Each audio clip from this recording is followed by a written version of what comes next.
Tá bom assim? Acho que tá, né? Tá, dá para ouvir. Vamos orar, irmãos? Papai, em nome de Jesus, nós queremos colocar nas tuas mãos esse tempo de meditação na tua palavra, papai. Que venha, Senhor, o teu reino sobre as nossas vidas, sobre o que vai ser dito nesta manhã. Que o Senhor torne clara a mensagem para nós hoje, papai. Que o Senhor abra um canal de sabedoria e revelação neste lugar, papai. Nós possamos falar nesta manhã daquilo que está no teu coração para nós nesses dias, ó Pai. Eu te agradeço, Senhor, em nome de Jesus. Amém. Amém? Eu não sei se tem algum tema, mas se fosse o tema, acho que seria encarnação. Não é reencarnação, é encarnação. Quando a gente olha para tudo que os espíritas falam, né? Eu acho que a principal doutrina do espiritismo seria talvez a reencarnação, né? A principal diferença entre eles e nós, né? Fala que acreditam na reencarnação. Todo mundo sabe o que é reencarnação? Sim? Sabe, né? Eles acreditam que quando a gente morre, a gente não vai para o céu ou vai para o Hades esperar o julgamento. Mas que a gente fica num lugar lá esperando para nascer novamente em outro corpo. E essa teoria da reencarnação, ela é usada também em outras religiões. E algumas religiões acreditam que a pessoa pode reencarnar não num ser humano, mas num animal, num passarinho, num gato, num coelho, numa cobra, enfim, qualquer animal. Alguns chegam ao cúmulo de achar que a gente pode reencarnar numa pedra, numa vaca, na galinha, no porco, numa árvore, né? Então, assim, no tempo que eu fiquei afastada de Jesus, dos meus 14 anos, até os meus 17 anos que eu fiquei fora da igreja, então foram 3 anos de afastamento. Gente, 3 anos é muito tempo afastado de Jesus. Pode parecer que não, durante uma vida toda, né? Mas em 3 anos o diabo te leva para lugares muito profundos. Porque o desejo do coração do diabo, se é que ele tem coração, ou da mente dele, né? A mente demoníaca dele, é que a gente se afunde num poço tão profundo, com tanta lama, com tantas fezes, com tanta sujeira, com tanta coisa nojenta, que você tenha vergonha de sair de lá e voltar para Jesus. Isso que ele tenta fazer com a gente, amém? Nesses 3 anos eu conheci doutrinas espíritas, hinduístas, budistas, fui atrás até de informações sobre satanismo. Então, assim, eu conheci bastante coisa, né? E muita coisa que estava me levando cada vez mais fundo, cada vez mais fundo. Até o dia que eu falei, eu quero ver um espírito, né? Eu morava aqui em Itaquá já, né? Muito cabeçuda, né? Eu quero ver na minha frente, apareceu fulano, né? Aí eu comecei a escutar um barulho, e era mais de meia-noite, e eu estava andando na rua sozinha. Aí eu lembrei que Deus existia, e eu voltei para Jesus, correndo. Porque foi assim, é como se o medo, como se as trevas me invadissem de uma forma que eu na hora pensei, opa, é real e Deus é real. Ele é toda a luz. E esse cara aqui que vai aparecer do meu lado é todas as trevas possíveis e imagináveis. Então ali eu desisti de procurar as trevas, né? E eu comecei a orar de novo. Naquele dia eu voltei a orar na mesma hora, né? Meu Deus do céu, eu não quero ver nada. E aí, né, eu fui livre daquilo. Depois de um tempo, eu já estava namorando o Rogério na época. Aí depois de um tempinho de namoro, ele comentou que ele ia para a igreja quando era criança, com a avó dele, né? Aí eu falei, eu também sou batizada na igreja batista. Aí eu falei para ele, a gente podia ir um dia lá na Batista, lá do Itaim não, da Batista Luz de Guarulhos, no centro de Guarulhos quase. Aí nós fomos, o Rogério gostou muito do meu pastor, que é um homem que tem uma história muito bonita, ele já deve ter falecido. Porque na época que eu levei o Rogério para conhecer, ele já tinha uns 80 anos. Então, se ele estiver vivo hoje, ele está com mais de 100. E ele era um homem saído da maçonaria. E que foi quase até o último grau da maçonaria. Foi ameaçado de morte quando saiu. Falaram para ele que se ele contasse, escrevesse algum livro e publicasse alguma coisa sobre eles, ele morria. E assim foi. Né? Então, é uma história muito bonita. E a gente vê o quanto Deus pode nos resgatar de qualquer lugar. Às vezes a gente está aflito, preocupado, pensando, meu Deus, né?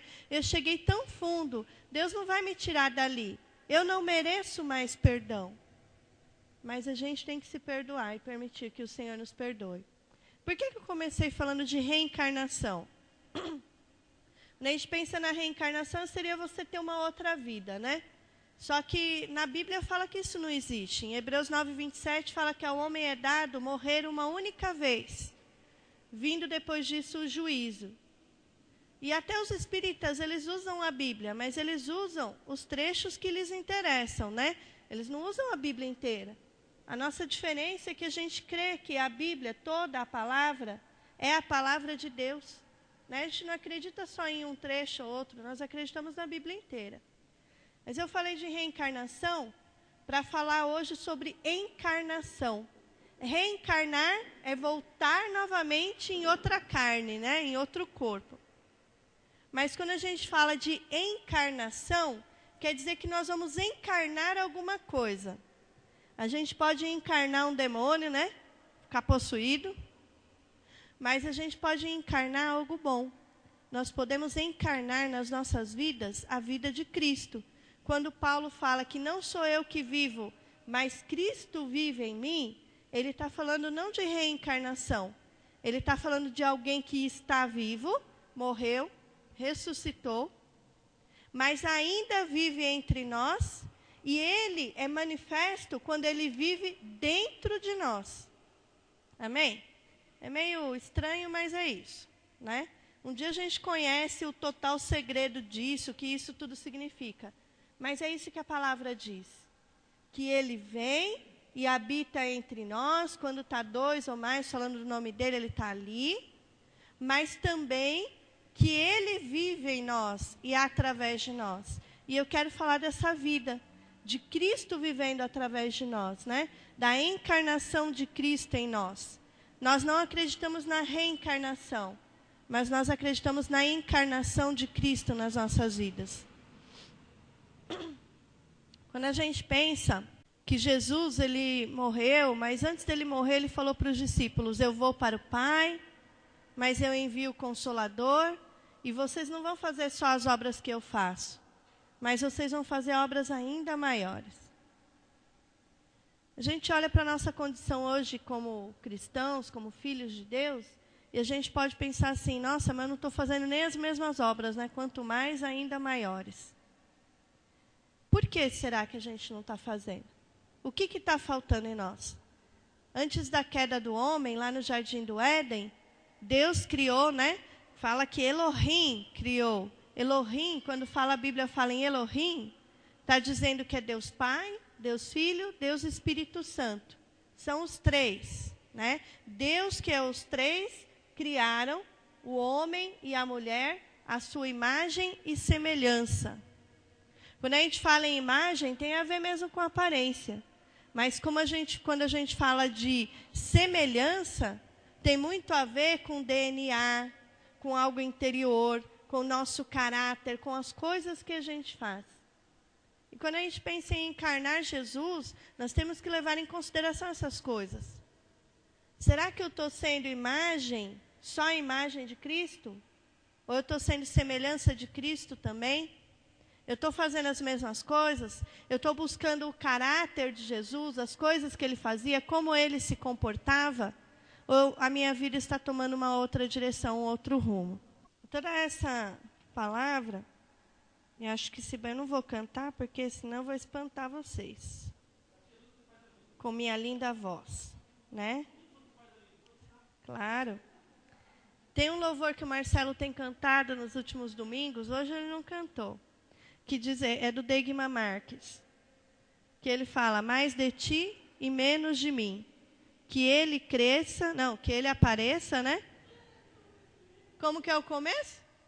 Que ele cresça, que eu diminua, que ele apareça, que eu me constranja com a sua glória, com todo o seu amor, infinita humildade, servo de todos os irmãos.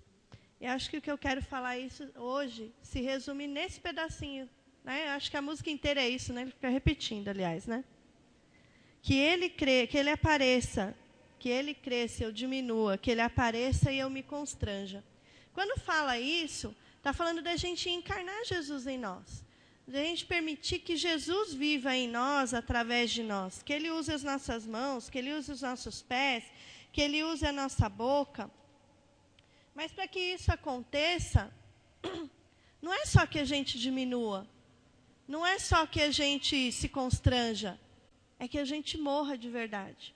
Quando eu olho para as pessoas necessitadas ao meu redor e para algo que Cristo espera que eu faça, se eu ficar pensando só na minha vida, nos meus desejos, nos meus anseios, no quanto eu preciso de dinheiro para resolver os problemas financeiros da minha família, no quanto eu espero que os meus filhos tenham a melhor faculdade possível, o melhor curso possível, o melhor isso possível, o quanto eu espero de realizar coisas, se isso estiver na frente do que é a vontade de Deus para a minha vida hoje, vai se tornar uma pedra de tropeço na minha vida.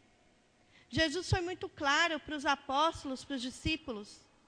Ele falou que se a gente não deixasse pai e mãe, e irmãos e irmãs, e filhos e filhas, por amor dele, nós não seríamos dignos dele. Sabe o que isso quer dizer? Não quer dizer que você vai largar eles. Mas quer dizer que eles não são a prioridade número 0 na sua vida. Porque senão eles se tornam uma idolatria para nós. E a minha luta diária na vida da Estela é não idolatrar ninguém na minha vida. Essa é a minha luta, esse é o pecado que eu luto contra todos os dias. Eu tenho que colocar Deus em primeiro lugar hoje. Não é o problema da Nicole, não é a escola do Arthur, não é a dificuldade financeira da minha família, é Deus hoje. Isso é muito difícil. Eu sou mãe, eu sou esposa, dona de casa. Talvez essa seja a minha dificuldade, mas talvez a sua idolatria seja outra. Mas todos nós temos uma idolatria que tem que ser vencida, que tem que ser colocada de lado, que tem que ter Deus em primeiro lugar. Que a gente tem que colocar essas coisas em segundo lugar, em terceiro. Mas Deus tem que ser o primeiro, tem que ser o número 1. Porque senão, nós não vamos encarnar a vida de Cristo. A gente vai tocar Cristo, vai viver até perto dele, mas nós não estamos permitindo que ele seja o número 1 dentro de nós. Que ele se assente no trono do nosso coração, faça morada, e ele fale o que ele quer a cada dia. Se a gente não fizer isso, isso não vai acontecer. Então, o empecilho número 1 que a gente tem somos nós mesmos. A decisão de pegar aquilo que nós idolatramos e falar, não, eu amo isso, eu gosto disso, mas eu não posso idolatrar isso. Isso é segundo lugar na minha vida, isso é segundo plano. Porque antes de Deus te dar a família, antes de Deus te dar seus filhos, e te dar seu marido, e te dar o seu pai e a sua mãe, antes disso tudo, Ele deu Jesus. E Ele pegou você e Ele falou, agora você faz parte da minha família, meu querido, meu amado, meu filho. Antes de ser parte da sua família, você já era parte da família de Cristo. E isso é mais importante.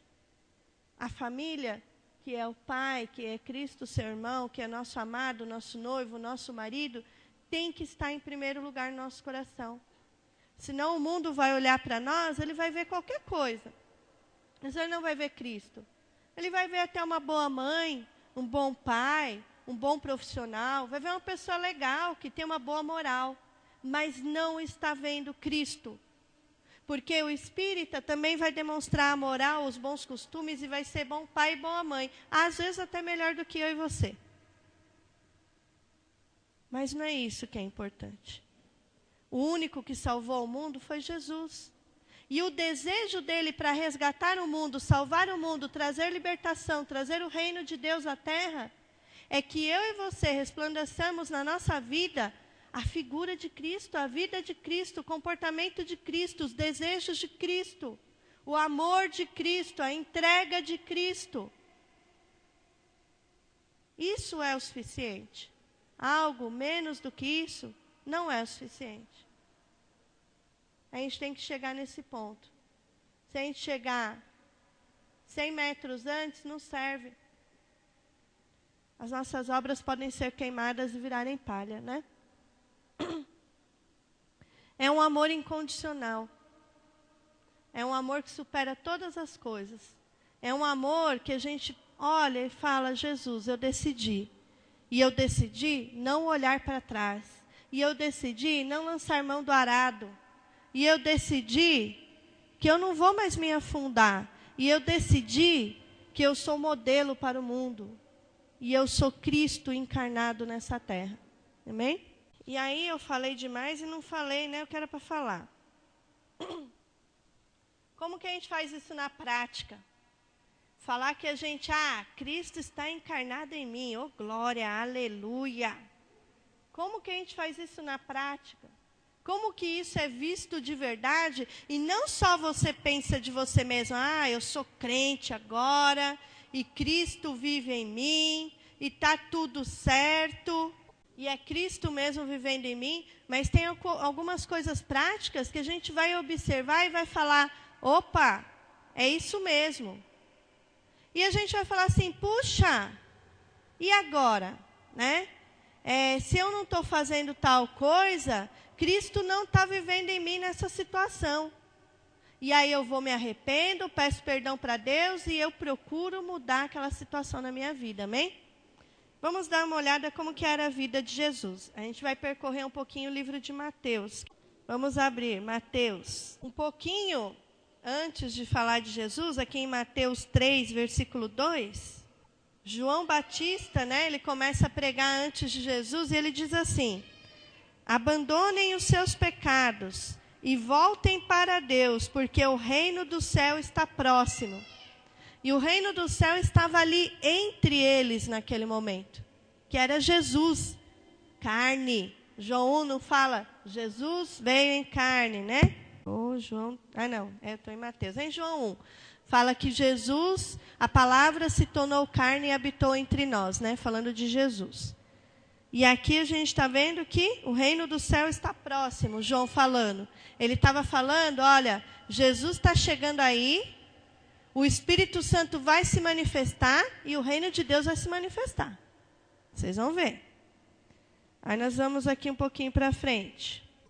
Jesus é batizado, ainda no capítulo 3. E aí Deus, no versículo 17, diz assim, este é o meu filho, a quem amo, tenho muito prazer nele, ou em quem tenho muita alegria. Então, Deus testemunhando da vida de Jesus. Só um parêntese aqui. Os historiadores falam que Maria ficou viúva muito cedo, né? Então, que provavelmente Jesus não teve aquela festa do Barbaracá, né? Bar Mitzvah, Barbaracá, que é a festa dos 13 anos, que o pai abençoa o filho para ele passar a ser um homem daquele ponto em diante. Isso aconteceu com Jesus aos 30 anos de idade. A frase que o pai falava para o filho na cerimônia de Bar Mitzvah era, esse é o meu filho amado, em quem eu tenho alegria. Então, essa era uma frase característica. E ali é o próprio Deus falando para Jesus e liberando ele para o seu ministério na terra, amém? Aí nós vamos um pouquinho para frente. No capítulo 5, aí começa a falar algumas coisas que fazem parte da gente encarnar Cristo em nossas vidas. No versículo 3. Quão abençoados são os pobres em espírito, porque o reino do céu é deles. O que é uma pessoa pobre em espírito, hein? Quem sabe dizer? Pobres de espírito também. Aí, mais para frente, tem os humildes, né? Ou não tem? Tem, né? Os humildes. Eu acho que o pobre de espírito é alguém que se assemelha ao humilde. Eu acho que tem alguma coisa a ver aí com o humilde. Mas dele é o reino dos céus. Então, a gente precisa ser uma pessoa que não é orgulhosa. O orgulho afasta Jesus encarnado em nós, amém? Número 1, orgulho, né? Então, nós temos que ser humildes. Quão abençoados ou bem-aventurados são os que choram, porque serão confortados. Sabe quando você chora, quando você vê uma notícia de uma guerra na Síria e aquelas crianças ficaram órfãos, ou você vê as mães com os filhos agora com microcefalia, ou qualquer notícia que te abala e você chora, ou quando você passa pelas ruas e vê uma situação de injustiça e você chora, você vai ser consolado, amém? E eu creio que aqui nessa terra ainda. Bem-aventurados os pacíficos. Então, nós temos que ser humildes, nós temos que chorar, e aí a gente aumenta esse chorar para um outro versículo que fala, nós temos que chorar com os que choram e se alegrar com os que se alegram. Terceira coisa, nós temos que ser pacificadores, aqueles que levam a paz. Não é aqueles que chegam no meio de uma briga de um casal e botam mais fogo. Não é aqueles que chegam no meio de uma discussão e botam mais fogo. Não, nós somos os pacificadores. Bem-aventurados os que têm fome e sede de justiça, que procuram a justiça. Seja a justiça para aquele que não tem nada, para aquele que está abandonado, para o órfão, para a viúva. Seja a justiça na lei, para aqueles que estão sendo condenados injustamente. Todos os tipos de justiça. Os puros de coração, aqueles que não guardam maldade no coração. Eu acho que eu sou mais ou menos pura de coração, porque eu não entendo nenhuma piada. O Rogério fala que eu sou Magda, né? E os puros de coração são aqueles que não guardam maldade, que não guardam mágoa uns dos outros, né? Aqueles que têm a pureza no coração, esses vão ver a Deus.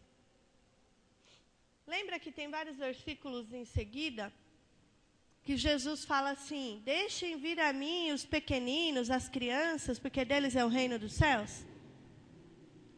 Jesus está falando das crianças como aqueles que têm pureza no coração, como aqueles que não veem maldade nas coisas. E aí o próprio Jesus fala também que aqueles que não se tornarem como uma dessas crianças, não irão para o reino dos céus. Isso é muito sério, né? Então, nós temos que nos tornar puros, como uma criança é pura. Quão abençoados são os perseguidos pela procura da justiça. Se você está sendo perseguido porque você busca fazer a justiça e falar da justiça e ajudar as pessoas que estão sendo injustiçadas, bem-aventurado você é. E bem-aventurado quando as pessoas te insultarem, perseguirem, inventarem todo tipo de calúnia contra você, pelo fato de você me seguir. Fique feliz, porque grande é a sua recompensa no céu. Eles perseguiram da mesma forma os profetas que vieram antes de vocês. Essa parte é bem interessante. Às vezes nós, no trabalho, na faculdade, na escola, na vizinhança, na família, principalmente na família, quando alguém começa a nos perseguir porque nós nos tornamos cristãos, estamos seguindo a Cristo, a gente vai lá e debate, né?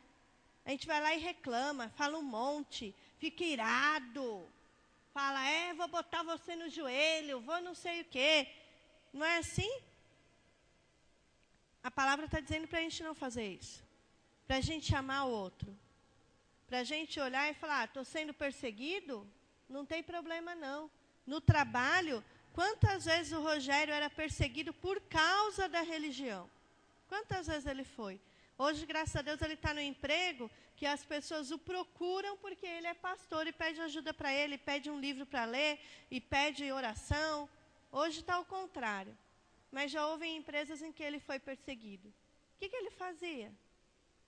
Ficava irado, Rogério? Respondia, debatia? Não, né? Várias vezes ele pegava, levava óleo de unção para o trabalho e ungia as mesas.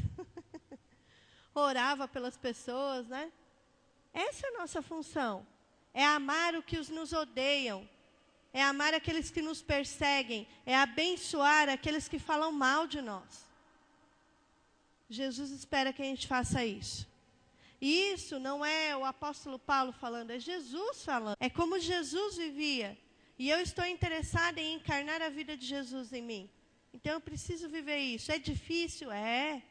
Eu vou errar, vou levantar, vou sacudir a poeira e vou fazer certo. Agora, se eu continuar errando todas as vezes no mesmo ponto, aí eu acredito que eu não tenho nenhuma vontade de fazer o certo.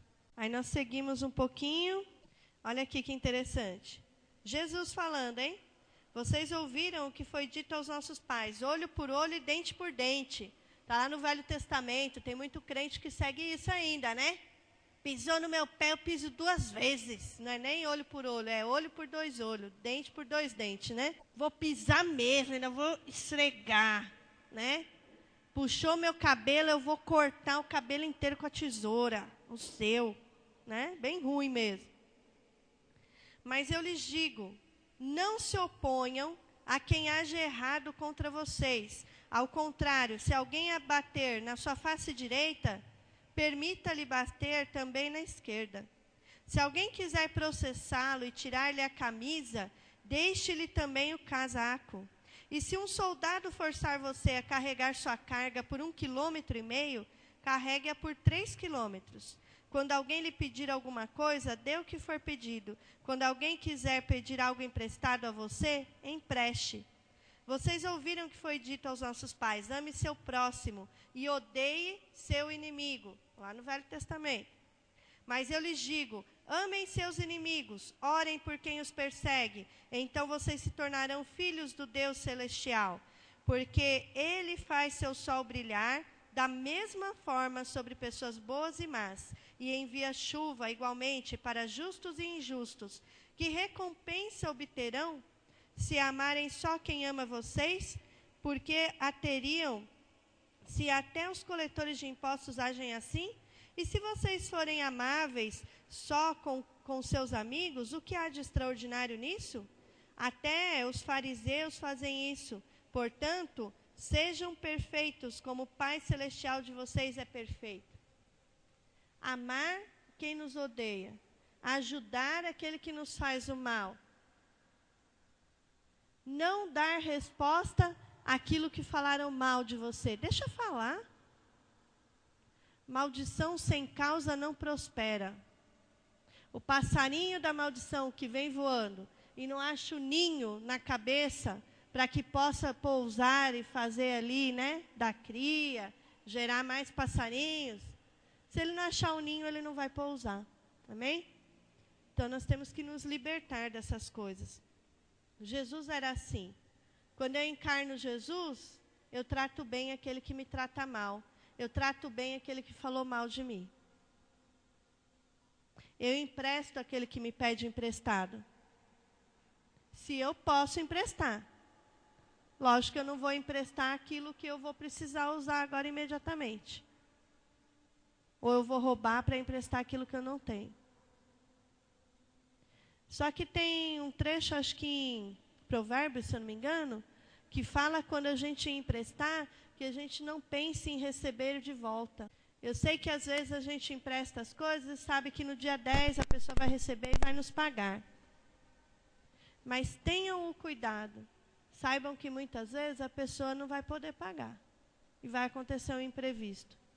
Aí não adianta sair falando mal daquela pessoa, nem desejando mal. Empreste com o coração do Pai. Dê com o coração do Pai. Aquele que te pedir algo na rua, dê, se você tiver. Lógico, não vai dar dinheiro para quem está no farol, né?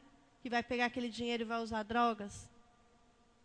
Mas muitas vezes a gente pegou e comprou bolacha, deixou no carro. Vinham pedir, a gente dava bolachinha. Dá alguma coisa para comer, se você puder. Vamos ajudar aquele que nos pede. Aí uma parte muito interessante do Pai Nosso, né? No capítulo 6. A gente gosta de orar o Pai Nosso, né? Pai nosso que estás no céu, santificado seja o teu nome, venha a nós o teu reino, seja feita a tua vontade, assim na terra como no céu.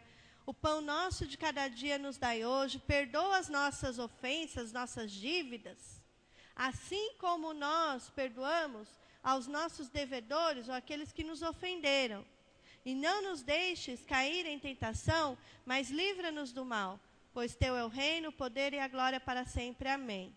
Aí a gente para por aí, e essa parte que fala, perdoa as nossas dívidas como nós perdoamos, ou as nossas ofensas como nós perdoamos os nossos ofensores, a gente ora essa parte tão rápido, né? Que é para passar batido mesmo, né? Aí em seguida, do Pai Nosso aqui termina, continuação.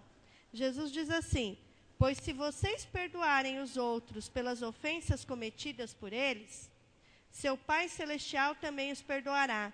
Mas se você não perdoar os outros pelas ofensas cometidas, seu Pai Celestial não perdoará as ofensas de vocês. Olha que legal. Essa parte a gente pula, esquece.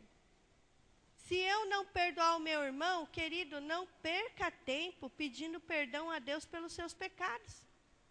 Sabe por quê? Deus não ouve essa oração. Deus não ouve a oração de alguém que retém o perdão no coração, que não perdoa a pessoa, o seu irmão, o seu inimigo, quem quer que seja.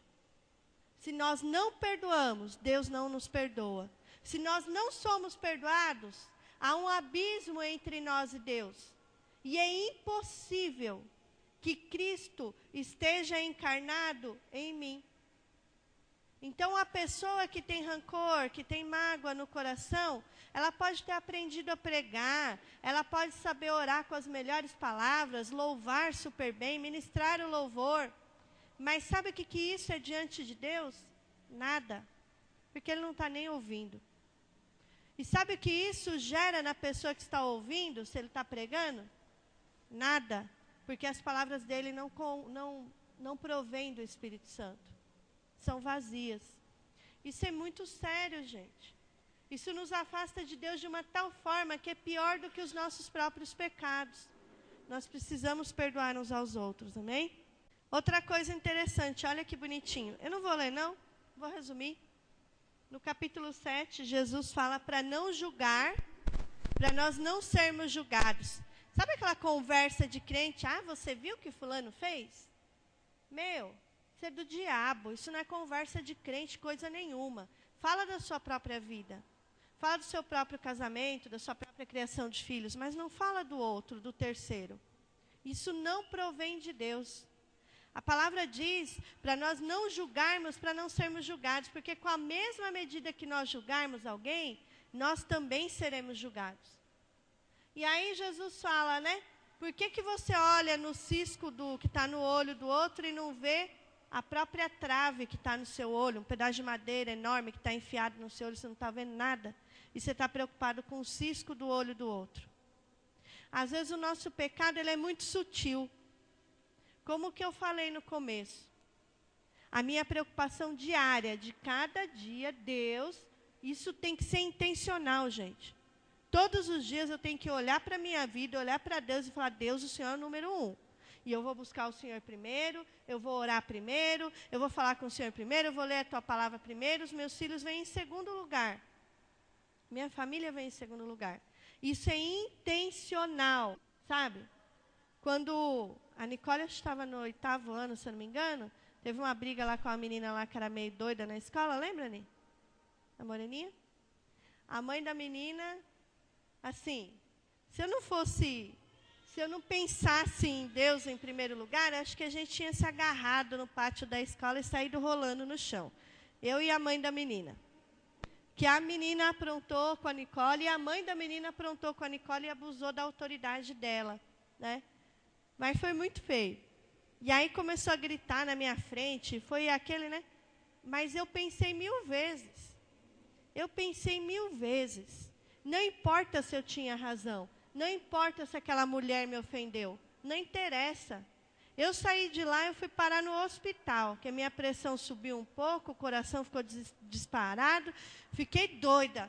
Mas eu engoli aquele negócio.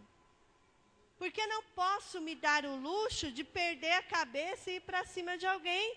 Porque Cristo vive em mim. Você imagina o testemunho? E hoje a gente chamando as amigas da Nicole para vir para a igreja, orando pelo pessoal da escola. Ah, essa daí? Mas é filha daquela doida que rolou no pátio com a mãe da fulana. Meu, era o resto da vida esse assunto. Você pode ter certeza. Nós não podemos nos dar ao luxo. Sabe, veio na boca, engole, não fala. Tiago fala da língua, né? No livro de Tiago fala muito da língua. Que a língua é a pior das coisas que existe. Ela pode destilar veneno. E a nossa língua muitas vezes tem destilado veneno. E ela é tão pequenininha, né? Comparada ao resto dos órgãos do corpo, o tamanho, né, dos nossos membros e tudo. Mas em Tiago a palavra diz assim, que apesar de ser tão pequena, ela é capaz de controlar todo o corpo. Não permita que a sua língua controle o seu corpo, mas que o seu coração controle o seu corpo. Que o Espírito Santo, dentro do seu coração, controle o seu corpo, os seus pensamentos, as suas palavras, os seus sonhos, as suas ações, as suas atitudes, todos os dias. E nós vamos andando. Esse versículo aqui, os crentes antigos gostavam muito. Fala para a gente entrar pela porta estreita, está em Mateus 7:13. Porque o portão que conduz à destruição, ao inferno, ao final dos dias, ele é largo. E o caminho é grande, é amplo, e muitos vão por ele. Entretanto, é estreito o portão e difícil o caminho que conduz à vida, e apenas uns poucos o encontram. O que isso quer dizer?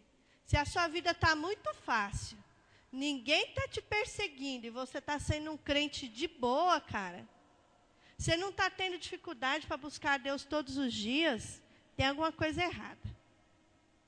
É capaz que você está indo pelo caminho largo.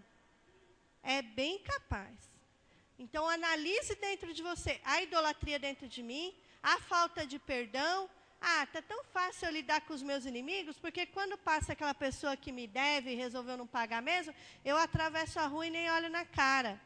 Aquela mulher que ofendeu a minha filha e me ofendeu também, eu nem olho na cara dela. Passo do outro lado da rua. Sabe o que eu faço com aquela mulher? Eu cumprimento ela, foi até numa apresentação, né? Cumprimento ela, converso com ela. Trato bem a filha dela, a outra filha pequena também. Sempre quando eu vejo. A gente precisa disso. E a minha sogra olhava para mim, vou dedurar a Dona Maria. Quem é que brigou com a Nicole? Eu falei, não vou falar para a senhora fique quieta e não olhe, e não fale nada. Porque ia nas festas da escola, ela queria saber quem era. Eu falei, não vou falar, só fique na sua. Morra, Dona Maria, né? Morra. Tem que morrer a nossa carne. É muito sério isso. É muito sério. Às vezes vai ser difícil, mas se a gente só está ignorando a situação, quer dizer que a gente está no caminho largo. Ignorar é fácil, mas não é de Deus. Amém? A gente tem que enfrentar cada situação nas nossas vidas.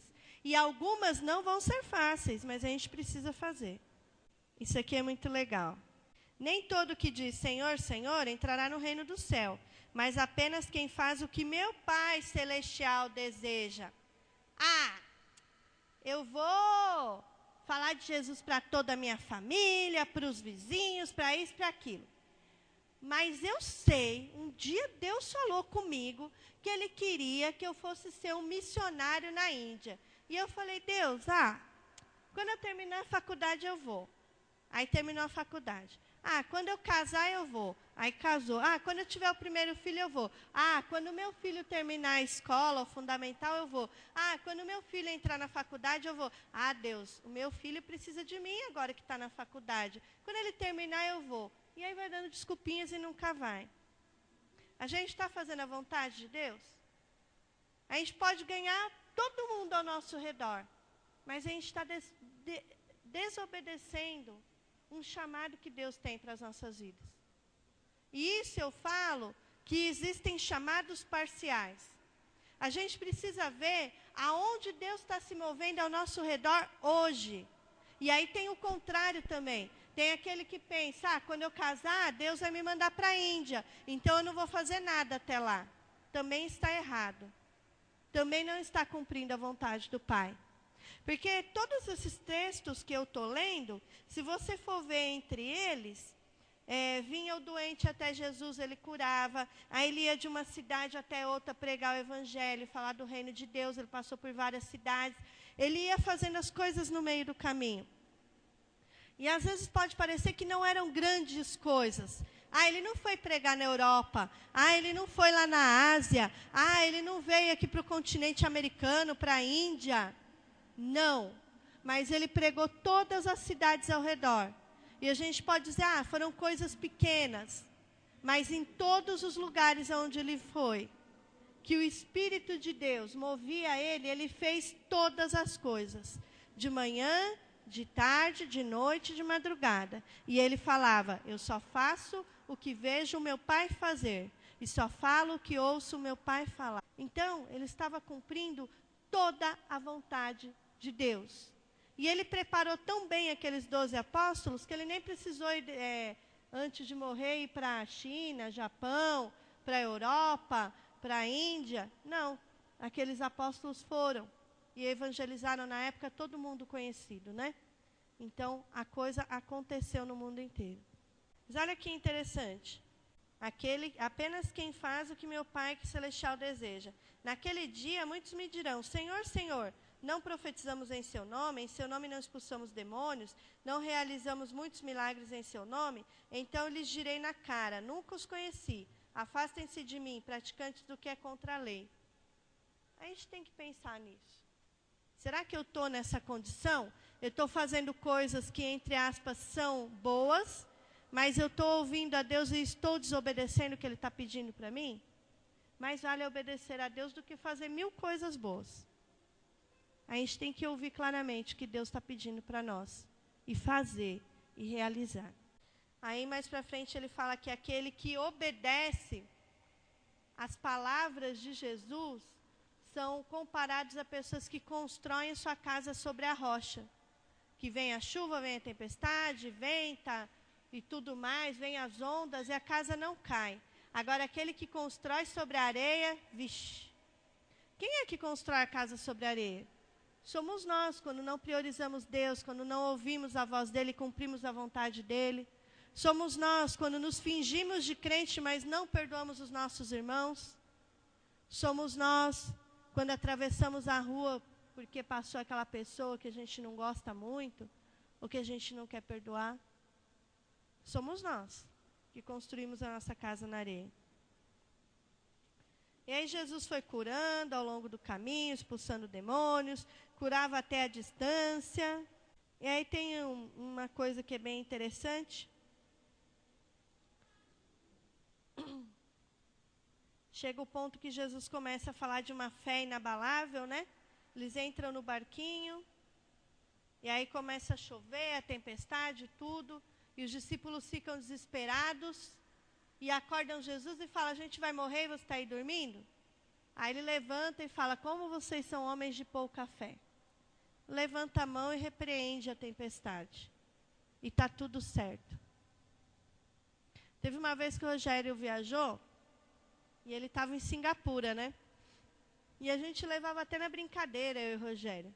Porque eu tenho certeza absoluta que eu não vou morrer, o Rogério não vai morrer, até que a gente cumpra as palavras que Deus falou para a gente. Então, depois que cumprir, aí já não sei, né? A hora que cumprir, aí a gente está preparado, né? Mas até lá, não vai morrer. Aí o Rogério falou assim, a gente na internet, né, no Skype, aí o Rogério falou assim, tá tendo um terremoto aqui agora. E eu vi mexendo assim, as cortinas atrás. Não fala para minha mãe. E a Dona Maria com o zoião assim atrás. Eu falei, ai meu Deus, né? Aí a Dona Maria já se desesperou. Eu, calma, Dona Maria, ninguém vai morrer sem cumprir o propósito na terra. Então não cumpriu ainda, não vai morrer não. Fique tranquila. E eu estava dando risada. Porque eu não estou nem aí. A gente vai passar pelo perigo, mas a gente não vai morrer até cumprir a vontade de Deus. Mas a gente tem que saber, Deus, eu estou no caminho que o Senhor espera? Eu estou no caminho estreito que o Senhor traçou para a minha vida individualmente? Se eu tiver, não tenha medo, não preciso ter medo. Eu sei que eu vou cumprir o propósito de Deus para a minha vida nessa terra. se eu estiver andando pelo caminho que Ele espera que eu ande. Eu não preciso temer nada. Eu vou andar até pelo vale da sombra da morte, como fala lá em Salmo 91, né? Mas Jesus vai estar comigo, com o cajado dele, mostrando a direção, falando, olha, você está andando aqui na escuridão, mas é o caminho que eu preparei para você, é difícil, é perigoso, é tenebroso, mas eu estou junto com você e eu estou mostrando o caminho. E eu estou te levando. E aquele negócio bonito lá das pegadas na areia, né? Quando você não conseguir andar, eu vou te levar no colo, e aí por diante, né? Jesus está do nosso lado. Se a gente estiver ouvindo e falando o que a gente ouve, vendo e fazendo o que a gente vê, aí o caminho não vai ter erro. Aí Jesus dá uma bronca também, um dos discípulos, ele fala, deixe os mortos enterrarem os seus mortos. O que significa isso? Muitas vezes Jesus vai te chamar para fazer algo e você vai falar assim, eu não vou não, porque a minha família está destruída, os meus filhos estão longe da sua presença, o meu casamento está indo por água abaixo, e eu vou lá fazer o que Deus está mandando fazer? Deixa eu curtir a minha depressão, né? E Jesus está falando, larga os mortos para enterrarem os seus próprios mortos. E muitas vezes, Jesus falou para mim já. Teve uma vez que a gente estava desempregado um tempão. Aí eu estava esperando a Nicole sair da escolinha lá em Bragança, ela tinha 2, 3 anos de idade. E a coisa estava muito difícil. O Cleison morou lá em casa, no deserto, né? Não era fácil, né? Procurando 10 centavos para comprar um pão, perdido dentro do carro. Mas eu estava lá, aí eu comecei a orar lá no Lago de Bragança. Quando eu olhei para o céu, sem brincadeira, é difícil eu ter visões assim, com os olhos abertos, mas nesse dia eu vi. Eu vi uma mão nas nuvens. E Deus falou dentro do meu coração, essa é a minha mão, e eu controlo tudo com o poder das minhas mãos. Tudo está na palma das minhas mãos. Eu falei, é verdade, Deus. Não adianta eu ficar me preocupando com o dinheiro, com os meus filhos, com o meu casamento, com isso, com aquilo. Eu tenho que fazer a sua vontade. Nós precisamos fazer a vontade de Deus. Não existe desculpa na face da terra para eu dizer, eu não vou fazer porque a minha vida está assim, a minha família está assado, eu vou esperar as gramas verdes chegarem para eu poder fazer a vontade de Deus. Faça a vontade de Deus no dia da tempestade, faça a vontade de Deus quando você estiver chorando, faça a vontade de Deus quando você estiver alegre, sorrindo, né? Tem um salmo que fala, né, bem conhecido, que aquele que carrega os fardos, né, chorando, depois vai voltar sorrindo, né? Como que é? 126? Vamos ver lá. É alguma coisa assim. Os que semeiam em lágrimas, colherão com alegria, né? Então, se a gente fizer a vontade do Pai, começar a semear, fazer as coisas que Ele espera, mesmo que chorando, a gente vai voltar com alegria. A gente vai voltar sorrindo. Então faça a vontade do Pai no dia triste, no dia mau, no dia da depressão, no dia do desespero, no dia da morte, em todos os dias. Porque o Senhor espera que a gente seja fiel com Ele. Por último, eu queria ler um aqui, que diz assim, um irmão entregará o outro à morte, e um pai seu filho. Filhos se rebelarão contra seus pais e os matarão. Todos odiarão vocês por minha causa, mas quem suportar até o fim será preservado do mal. Quando vocês forem perseguidos em uma cidade, fujam para outra. Eu lhes garanto que não terão percorrido todas as cidades antes que venha o Filho do Homem. Um discípulo não é maior do que o seu mestre. Um escravo não é maior que seu dono. É suficiente para o discípulo ser como seu mestre e o escravo como seu dono. Se o chefe da casa foi chamado de Belzebu, quanto mais os membros de sua família. Portanto, não tenham medo deles, porque não há nada oculto que não venha a ser proclamado pelos telhados. Não tenham medo dos que matam o corpo, mas são incapazes de matar a alma. Antes, temam quem pode destruir tanto a alma como o corpo no final dos tempos. Esse texto fala da perseguição. Ele fala principalmente da perseguição quando a gente está num país e é proibido de falar o evangelho, ou as pessoas começam a proibir, na escola não pode mais falar nada, nas ruas não pode falar porque é considerado proselitismo, está tudo proibido. E aí começam a chegar extremos e que a pessoa olha para você e fala, você não é de Deus, você é do diabo. Assim como acusaram Jesus por curar enfermos, expulsar demônios em nome de Beelzebu, e não pelo poder de Deus e do Espírito Santo. Se isso aconteceu a Jesus, que é nosso mestre, quanto mais vai acontecer a nós que somos os discípulos dele. Se o mestre, se o Senhor de tudo foi considerado um demônio pelos hipócritas daquela época, pelos que se achavam cristãos, pelos que se achavam... Jesus agia assim. Ele fez essas coisas em todo o tempo. Ele não se desviou do que o Pai esperava dele. Ah, mas eu não sou Jesus. Mas eu preciso encarnar Jesus. Eu brincava muito com a Andresa, né? Que a gente falava da Gabriela, né? Eu nasci assim, eu sou sempre assim. Gabriela, né? Crente não é Gabriela. A gente não é crente, Gabriela. Nós somos cristãos de verdade. Nós precisamos encarnar Jesus em nós. Não existe essa de que a minha personalidade é forte. Engula a sua personalidade forte e pare de ser um ignorante, maltratando as pessoas, humilhando. Pare de ser o fofoqueiro. Pare de idolatrar a sua família. A sua família não vai te salvar. No final dos tempos, não adianta olhar para a cara de Jesus e falar, nossa, eu fui a melhor mãe do mundo. Eu fiz tudo o que eu podia pela minha filha. Eu entreguei a minha vida para minha filha. E Jesus vai falar assim para você, olha que interessante, que bonitinho, né? Mas sabe o que o Pai do céu fez?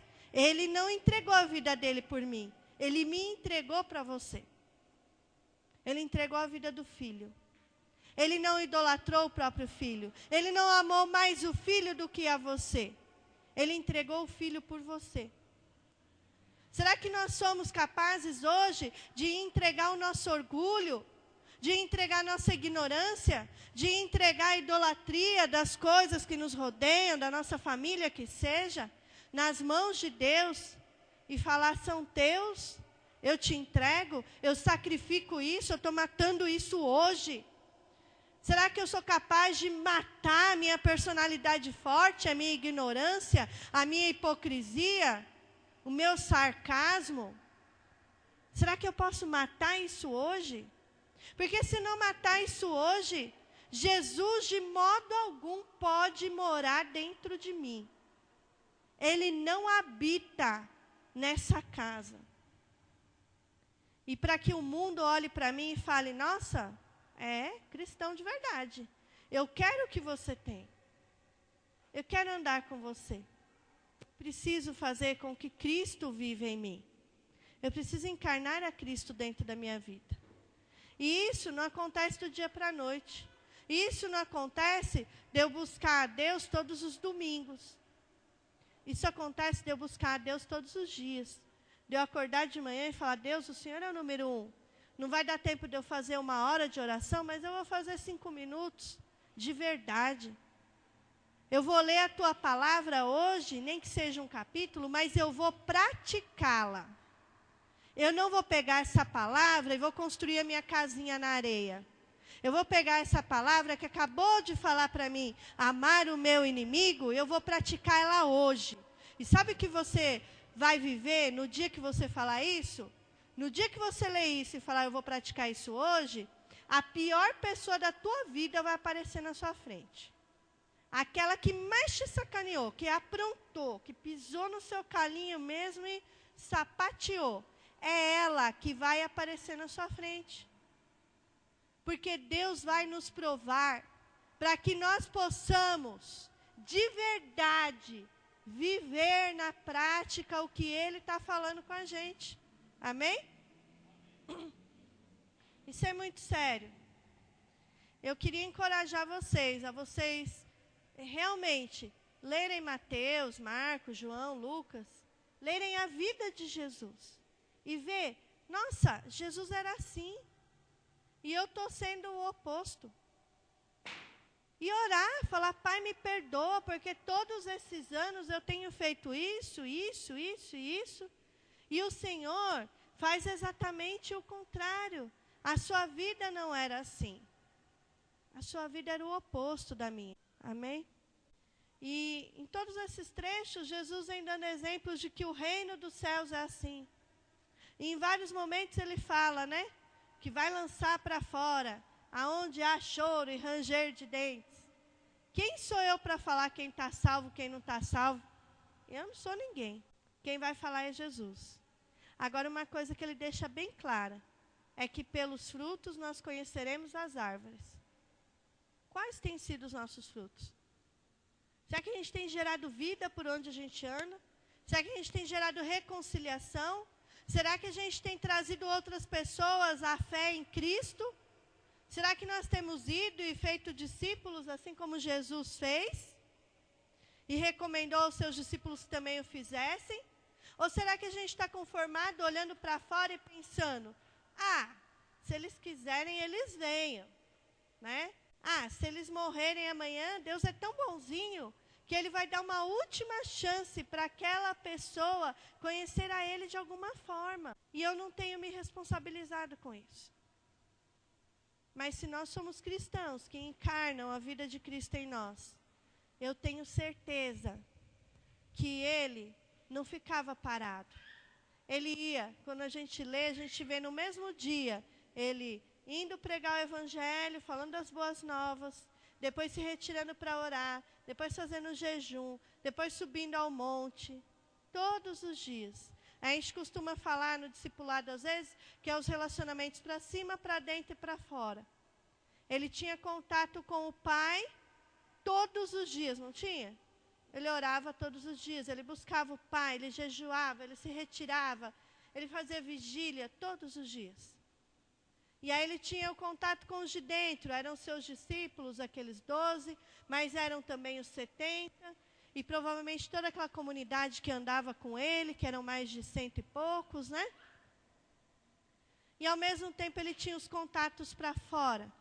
Todos os dias ele saía e ele falava das boas novas para as pessoas por quem ele passava. Se juntavam multidões e ele não só falava, ele praticava. A vida dele era um livro a ser lido. E além de praticar, ele também tinha compaixão. Ele olhava para aquelas multidões e pensava, nossa, essas multidões estão sedentas, estão aqui o dia inteiro ouvindo eu falar, glória ao meu Pai por isso. E mandava eles embora para casa? Não. Se preocupava e falava, eles têm fome, vamos dar de comer para eles. Aí vem a fé e ele multiplica os pães, multiplica os peixes e alimenta as multidões. Jesus, ele pegava os 5 peixinhos e os 3 pães e dava para a multidão. Será que a gente tem fé para isso? Uma vez lá em Bragança, a gente não tinha nada nos armários, né? Tinha só o que estava mesmo nos potes, né? Que a gente põe o arroz, o feijão. E uma moça lá da nossa igreja ligou e falou assim, Estela, acabou tudo, a gente vai fazer o almoço e não tem mais comida aqui em casa, eu não sei o que eu vou fazer. Aí eu peguei tudo que a gente tinha e eu coloquei metade numa sacolinha, né? Uma sacolinha de arroz, uma sacolinha de feijão, uma sacolinha de açúcar. Foi botando metade, né? Aí nós levamos e falamos, fulana, tudo que tinha na minha casa, metade está aqui para você. A gente dividiu os nossos peixinhos, os nossos pãezinhos. Sabe o que Deus fez, irmãos? Ele multiplicou com abundância, porque acho que no dia seguinte, né, chegou um pastor amigo nosso com o porta-mala de um Santana, com uma compra gigantesca para a minha casa. Será que se eu tivesse falado para ela, se vira, vai pedir para sua mãe, para o seu pai, para o seu vizinho, para qualquer um, será que Deus tinha mandado a compra lá no dia seguinte? Ou será que Deus quer ver o nosso coração? Pega os seus peixinhos, divida eles, Deus vai dar multiplicação. Abra o seu coração, ajude a quem peça ajuda. Traga as pessoas para o reino. Não é para GNF, não. Se quiser vir para cá, amém. Melhor ainda. Mas traga as pessoas para o reino de Deus. Manifeste a glória de Deus por onde você andar. Que Jesus esteja encarnado em nossas vidas e não seja apenas uma aparência, uma coisa que a gente conhece ele de ouvir falar, mas que seja de verdade. Que a minha intimidade com ele todos os dias gere um devocional, que eu leia a palavra e fale, vou praticar. E vai acontecer, dia após dia, o que está na palavra vai acontecer nas nossas vidas, amém? Vamos orar? E se essa palavra tocou o seu coração, porque tocou o meu também, eu creio que todos nós temos coisas para ajeitar, para que a gente possa encarnar a vida de Cristo em nós. Todos nós precisamos de mudanças. Alguns precisam mais, outros precisam menos, e outros às vezes que acham que precisam menos, precisam mais ainda. Porque é sutil, mas é algo mais pesado do que aquilo que parece um pecado tão evidente. Então vamos fechar nossos olhos. Eu gostaria que você orasse sozinho agora, só você e Deus, pedindo perdão para Deus por aquilo que tem te afastado da semelhança, da imagem dele. Peça perdão ao Senhor por tudo aquilo que tem te deixado vazio e que não permite que você encarne a Cristo em sua vida. Peça perdão a Deus, aquilo que Ele traz à sua mente agora, de tudo que nós falamos, ou talvez algo que nós não tenhamos falado, mas que vier à sua mente, também peça perdão a Deus. Peça perdão a Deus pela tua falta de perdão. Se vir alguém à sua memória, libera perdão sobre a vida dessa pessoa agora. Aqueles que te ofenderam, aqueles que te machucaram, aqueles que te feriram, falaram mal de você, contaram mentiras. Libere o perdão agora. Em nome de Jesus, Pai, nós queremos te pedir perdão, Senhor, por nossos pecados, ó Pai, em palavras, em ações, em pensamentos, pelos nossos pecados de idolatria, de colocar outras coisas à frente da Tua presença santa em nossas vidas, à frente da Sua vontade boa, perfeita e agradável para as nossas vidas.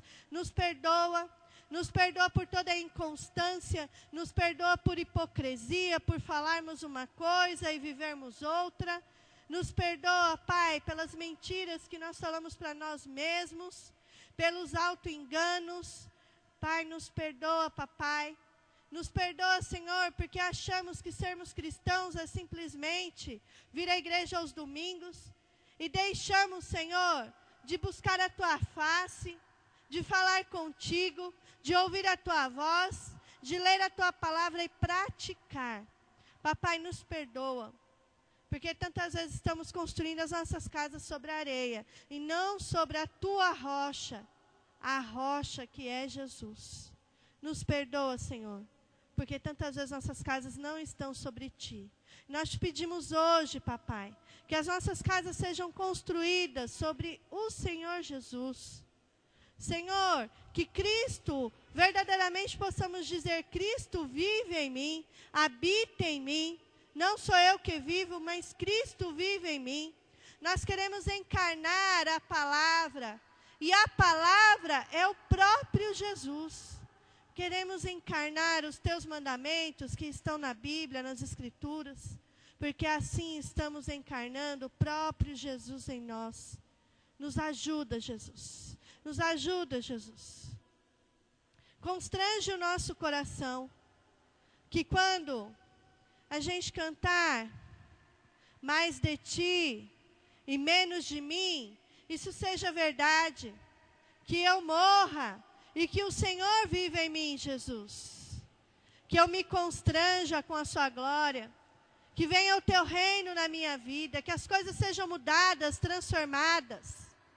Senhor, que essas coisas sejam verdadeiras nas nossas vidas, ó Pai. E não simples músicas, simples tempos de pedir perdão de qualquer jeito, de não falar cada coisa que nós erramos, pedir perdão por atacado, mas que nós possamos verdadeiramente pedir perdão por cada coisa, perdoar cada pessoa, nos comprometer com cada mandamento e encarnar a Tua palavra ponto após ponto. Tudo o que está escrito, Jesus, tudo o que Jesus viveu em nossas vidas, Pai. Em nome de Jesus que nós te pedimos. Papai, a Tua palavra diz também, o Senhor Jesus disse, que a gente tivesse fé, como do tamanho de um grão de mostarda, que é tão pequenininho. Tudo que a gente pedisse ia ser feito. Se a gente pedisse para uma montanha sair do lugar e parar e se lançar no meio do mar, isso ia acontecer. Por isso nós te pedimos hoje, papai, que as montanhas se movam e saiam do lugar. Agora, em nome de Jesus, e vão para o meio do mar. Eu quero pedir para que você, ainda de olhos fechados, visualize qual que é a montanha da sua vida. É uma doença, é um problema financeiro, é uma dificuldade na sua casa, o que quer que seja. Tenha fé, acredite agora e peça que o Senhor remova essa montanha da sua vida. E ordene que essa montanha seja lançada no meio do mar. Papai, em nome de Jesus, nós ordenamos em nome do Senhor Jesus, com a fé, a medida da fé que o Senhor tem colocado em nossas vidas. Que essas montanhas se movam agora, que sejam lançadas fora, no meio do mar.